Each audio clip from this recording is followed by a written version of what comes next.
Welcome to Wayne's Old Time Radio Page channel. I'm Wayne, your host. These programs are brought to you by support of our listeners. You can give your support at Patreon or PayPal, either one. There's clickable links in the description below. Thanks for your support and enjoy the shows. From Hollywood, it's time now for... Johnny Dollar. This is Cal Mervyn, State Police. Well, Lieutenant, they found you in a hurry. Sure, I was home in bed, where any decent person would be this hour of the night, or morning, or whatever it is. You'll get no sympathy from me. I haven't even been to bed. What are you doing, Dollar? Living in a tree up there and using that Forest Service phone for your own private exchange? More or less. I've got another body for you, Lieutenant. That's a happy good morning. Who's this one? An ex-Chicago hood named Spade Keller. What did you do, kill him? No, he fell over a cliff, in a manner of speaking. That's 3 of the gang dead now. The only one left is Jippernitson himself. Have you found him yet? No, but I think I will in the next hour or so. Dollar, I can't hold my men out there any longer. I gotta move in. Give me till noon, Lieutenant. If I can take him myself, it may save an innocent person's life. He's a 3-time killer already. I know, and you've been selling me that story for the last 12 hours. That's what's held me back. But I've gotta have more details. All right. A friend who's with me, a prospector named Jed Marsh, will meet you here at the Forest Service phone in an hour. He'll be in a green station wagon. When did you get a hold of a green station wagon? We haven't yet. We're about to steal it. So long, Lieutenant.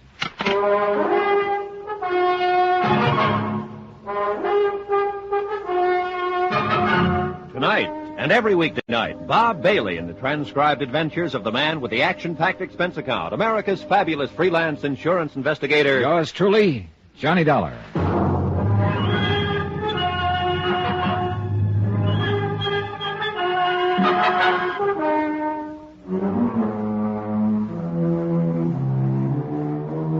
From Special Investigator Johnny Dollar, location Primrose Camp, Santa Rita National Forest, Arizona.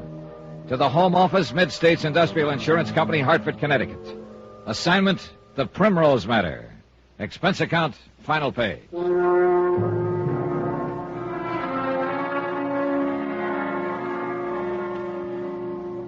The Jippernitson gang had held up an armored truck in Kansas City, killed 2 guards, and fled with a $100,000 payroll covered by insurance. I'd finally tracked them down in the Santa Rita Mountains of southern Arizona. 3 of the gang were dead now, and only the Jipper himself was still unaccounted for. But he was close around, that I was sure of, somewhere near the Primrose tourist camp where I was staying. A lonely layout on a dead-end mountain road run by old Pop Bardell and his wife, and their daughter Jenny, whom I still hadn't seen. It was nearly dawn when Jed Marsh and I got back to the camp. There was no sign of life. We'd taken the keys to Pop's station wagon from the dead gangster's pocket. Jed got into the station wagon and waited until I was over at the cabin, then started the motor. I was counting on the sound of the motor to bring somebody out into the open, and the plan worked, partly. But it wasn't the Jipper who showed, it was Pop Bardell. Hey, what are you doing? Where are you going? He came running out of the living quarters behind the souvenir shop, tugging at his suspenders. Come back here. He didn't notice me until I walked up behind him. What the devil? What are you doing up? I'm an early riser. Anything wrong, Mr. Bardell? Wrong? Why, no. What do you think be wrong? I don't know, but I thought you seemed a little upset about something. Oh, it's just... Did you happen to notice who was driving my station wagon, Mr. Dollar? I can't say I particularly noticed. I imagine it was your nephew, wasn't it? Well, no, I didn't get out in time to see. Well, who else would it be? Your daughter, you told me, is in Tucson. There's nobody else here, is there? Except you and your wife? No, nobody else. I just thought maybe I reckon it was him, all right. He don't seem to be around. Is he in the habit of taking your car without telling you, Mr. Bardell? No, of course not. He must have just gone after something. He'll be back in a little while. You know, it seems funny, him having the keys to it. He's kind of taken over your place here, hasn't he? What do you mean? Well, taking your car the way he just did. And yesterday evening, when I wanted to rent a cabin for the night, you claimed they were all full, weren't going to let me have one until he stepped in and okayed it. Well, he's my nephew, one of the family. Somehow, though, I can't quite picture you as a man who'd let any other member of his family run things. Unless, of course, you happen to be in a position where you had no choice. What are you talking about? I think you know. Well, of course I got a choice. Why wouldn't I have? Not one, though, that you'd probably care to make, if I've got to set up your tag right. You ain't no tourist, Dollar, and you ain't here looking for uranium. Who are you, anyhow? I'm a special investigator for an insurance company. The company that insured that $100,000 payroll that was stolen in Kansas City by Chipper Nixon and his gang. What's that got to do with anything here at Primrose? Quite a bit, Mr. Bardell. Because this is where the gang holed up. The two of them who were left after they shot their way through that roadblock down on the Nogales Highway. You're crazy. I'd know it if there was any strangers around here. You did know it. One of the two was the man you claim was your nephew. Now, wait a minute. Actually, he was a gangster by the name of Spade Keller. He's dead, by the way. He's dead? Yeah, that's right. It wasn't he that took your station wagon. It was a friend of yours, Jed Marsh. Jed? Why? What's he aiming to do? Meet the police on the road down below, tell them what the setup is here, and stall them off if he can. Long enough for me to have a try at taking Nixon without giving him a chance to hurt your daughter. What do you mean by that? Last night, your wife told me Jenny was in her room ill. You said she was in Tucson. One thing's sure, she wasn't around here anywhere. Neither was Chipper. I think he's been holding her as a hostage to keep you and your wife in line. That's why you had to let Spade Keller pass himself off as your nephew. No, that ain't true. You're out of your mind. Am I? Jenny's in Tucson, like I told you. Your wife said she was here. Oh, she was upset. Sure she was, because of the danger to her daughter, the same reason that's got you upset. No, it ain't true. She'll have a lot better chance if you cooperate with me. Please get out of here, Dollar. Leave us alone. It wouldn't change things if I did. The police are going to move in at noon with 50 men and start a search. Chipper's a 3-time killer already. One more won't matter to him. I can't help you. Please don't ask me to. He'll use her as a hostage, a shield, and try to shoot his way out. She won't have a chance. No. Your best hope is to tell me where he is. Help me get to him without arousing a suspicion. I can't do it. I can't take the chance. Yes, you can. Myra. Morning, Mrs. Bardell. He's a special investigator, Myra. He knows the whole thing. He says... Yes, I've been listening. I heard what he said. And he's right, too. Myra, that fella Nixon said if we were I so know much... what he said. If we breathed one word of him being here to anybody, he'd kill Jenny first and then us. And I heard what Mr. Dollar just said, too. And he's right. We gotta take the chance. For Jenny's sake. It's all we can do now. I don't know. I just don't know. With the police coming in like they are, it's out of our hands now. She's right, Mr. Bardell. You can't do anything about the inevitable. It's a matter now of doing what's best and safest for your daughter. What else you suppose I've been thinking of for 2 days? It's still the only thing to think of. If I didn't agree with you, I wouldn't be here. I'd turn my information over to the police and let them go ahead and search the area. They'd get Nixon all right, but not before he killed her. Oh, no. But I think I can prevent that. The Chipper doesn't know me. As far as he's concerned, I'm just another eastern tourist wandering around the mountains here. And because of that, I think I can get a lot closer to him than the police can without putting him on guard. Provided you'll help. He's right. We gotta do what he says. He's holed up in an old tunnel about a quarter mile back up the canyon there. They took some silver out in the old days. Not many folks even know about it. And your daughter's there with him? Yes, sir. Ma and me's been taking food to him twice a day, making sure she's all right. And she has been. I guess he knowed that's the only hold he had over us. You haven't been there yet this morning, have you? No, he don't expect us for around 10. Well, maybe by that time, if things go all right, he'll have more to worry about than whether he gets his breakfast or not. What are you aiming to do, Mr. Dollar? Make an early morning prospecting trip up that canyon. I'll take a pick, a Geiger counter, anything to help look the part. Now, here. I'll leave my gun with you, Mr. Bardell, and my wallet. You're going up there without no gun?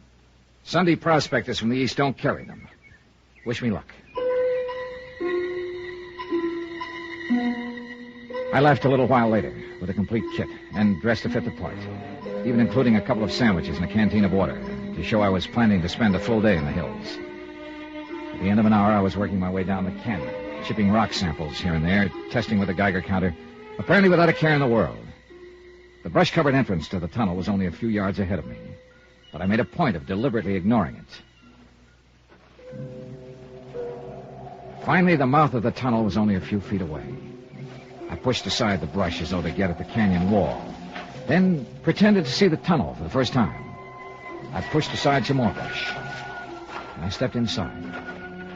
After a moment's hesitation, I fished out my flashlight and started walking back in from the entrance.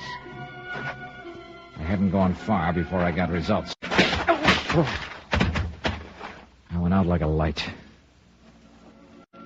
You didn't have to hit him. He's just some prospector who stumbled in here accidentally. Relax, kid. He's just knocked out. You didn't have to hit him like that. I can't afford to take chances. going out the entrance. Make sure he was alone. If he comes to you, call me. The blow had been sharp, but without much force. I was out only for a matter of seconds, but I went on playing possum. I waited now until he was out of earshot. Johnny. You're conscious. You know my name. Take it easy. I don't want him to hear us. But who are you? What are you... Never mind. There's no time. Just don't worry. I'm here to get you out of this. But how? He's a killer. A gangster. I know who he is. Look. Has he got that money here with him? That he stole in Kansas City? Yeah. Yeah, it's in some canvas sacks back inside the tunnel, Father. What difference does that make? Plenty. That's what I was hired to recover. I don't understand. Oh, well, I'll tell you later. Now, if you'll keep your head and give me a little help, we've got a good chance of getting you. Wait. He's coming back. All right, listen. Maneuver him 4 or 5 yards away from me with his back turned and keep him that way for just 5 seconds. I'll do the rest. Got it? Yeah, but I don't know if I Never can. mind the if. Just do it. All right. Don't let him know I'm conscious.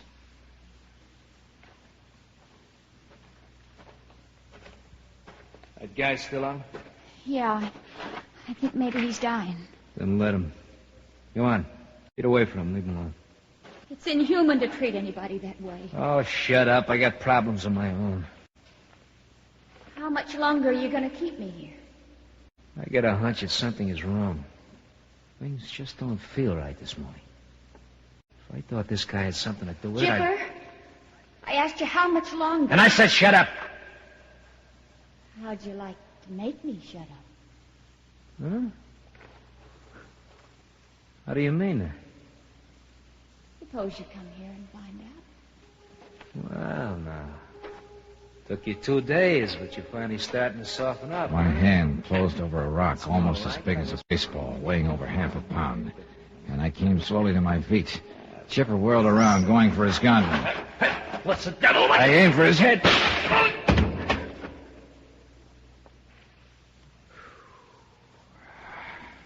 All right, Johnny. You can pick up his gun. Look how he's bleeding. You've killed him. No, I haven't killed him. But I imagine the state will.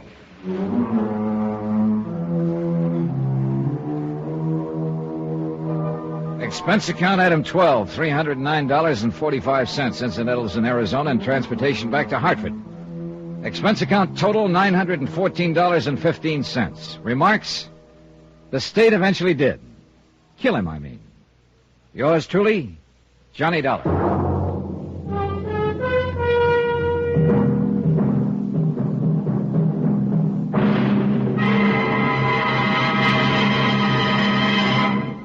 Now, here's our star to tell you about next week's story. Ever chase a phantom? Well, believe me, I have. And I will next week in the Phantom Chase Matter. Join us, won't you? Yours truly, Johnny Dollar.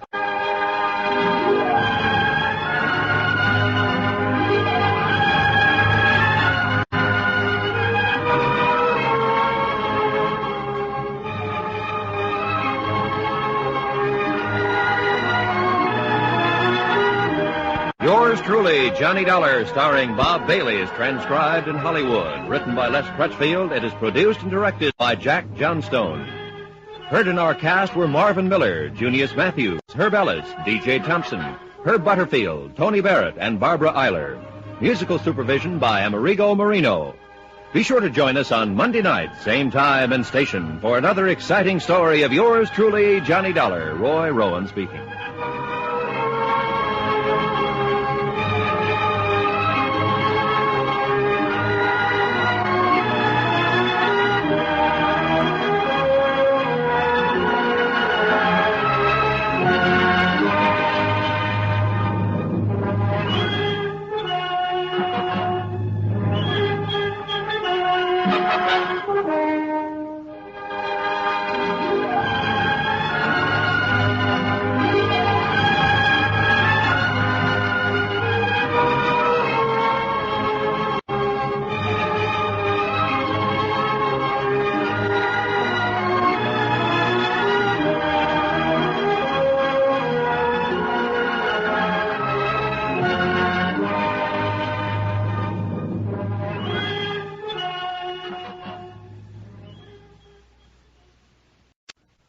From Hollywood, it's time now for... Johnny Dollar.